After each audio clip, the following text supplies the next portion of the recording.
How you all doing? So I want to talk about the Great White City.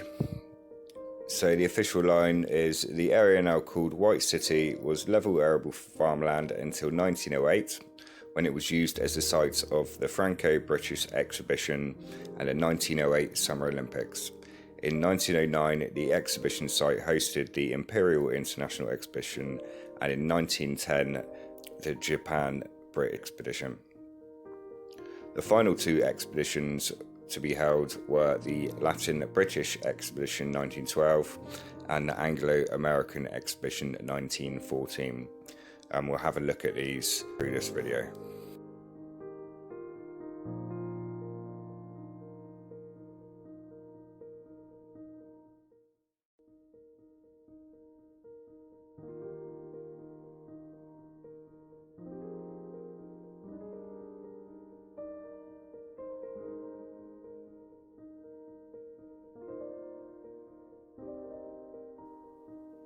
So it was built for the London Olympics, which was in 1908 for the Franco-British Exhibition. So in 1908, the Olympic movement visited Britain for the first time. It's a bit of a bizarre story. Stephen Halliday describes how British Olympic Association prepared for the Games with barely 2 years' notice. The London Olympics of 1908 should have been the Rome Olympics. The decision to award the fourth Olympics to Rome was taken in the belief that its fame and accessibility would encourage competitors to attend from all over the world. Attendance at the St. Louis Olympics of 1904 haven't been disappointing. However, by 1906, the Italian organisers were well behind with their preparations, so when Vesuvius erupted in April 1906, it was with some relief that the Italian authorities announced that they would have to devote the resources intended for the Olympics to the reconstruction of Naples. London was invited by the International Olympic Committee to step into the breach. The challenge of preparing London for the 1908 Games with barely 2 years' notice was taken up by Lord Desborough. Here's a little bit of footage from the games. Some interesting costumes.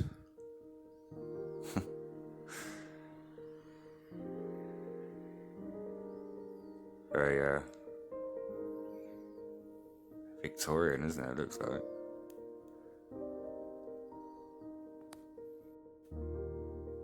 I mean, these buildings were supposed to be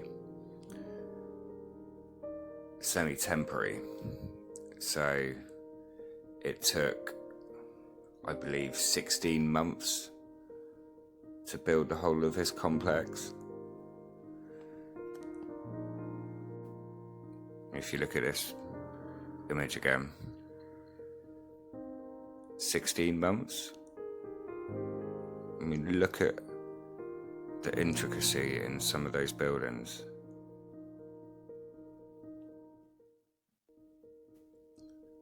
I mean, look at some of the work that's gone into this.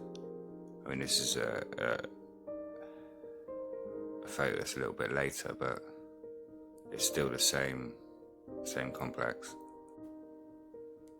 So the next year, in 1909, you had the Imperial International Exhibition. So it was a World's Fair held in White City, London in 1909. The exhibition was opened by the Duke of Argyll. Doesn't seem to be as much information on this year in particular for some reason, but did find some interesting things. Maybe this is why. So, yeah, it's obviously talking about the Duke of Argyll's opened the Imperial International Exhibition. Read this little bit down the bottom. So, the exhibitors at Shepherd's Bush exhibition include Russia, Austria, Italy, Denmark, Holland, Persia and China. An association is being formed to prevent foreigners buying important works of art until first offered to the British nation. That's very, very interesting.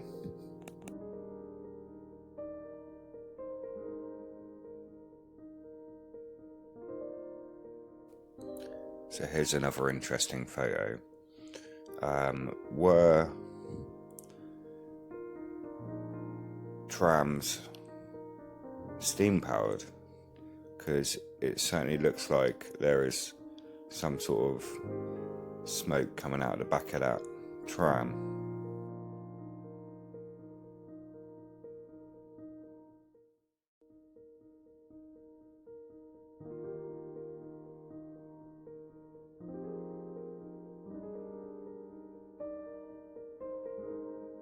I was just going through bits and pieces and noticed someone was struggling for information on a coin. I purchased this medallion from a dealer at the Kentucky Flea Market in Louisville on Labor Day weekend. I've been unable to find this medallion on any website. Goes on. Auction records for the piece are scant, so finding a meaningful value is a challenge. The medal is not listed in Christopher Eames' British commemorative medals, likely due to space considerations. Yeah, bit of useless information there.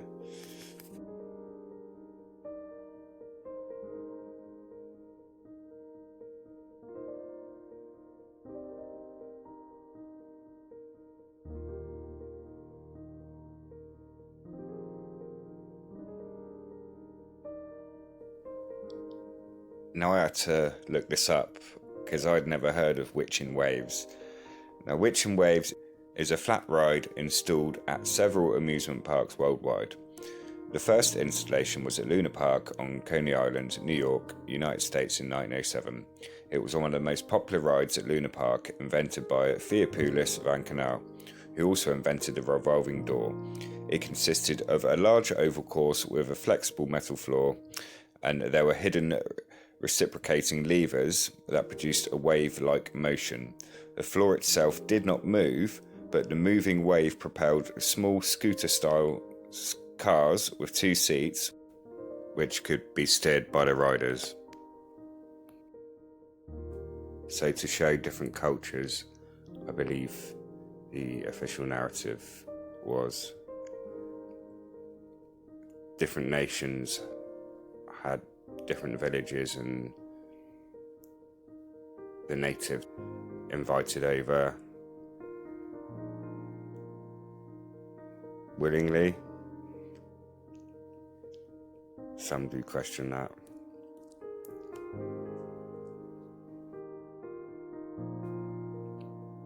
And I found this quite late when I was putting the video together, so I don't want to comment too much, but the Tartar camp.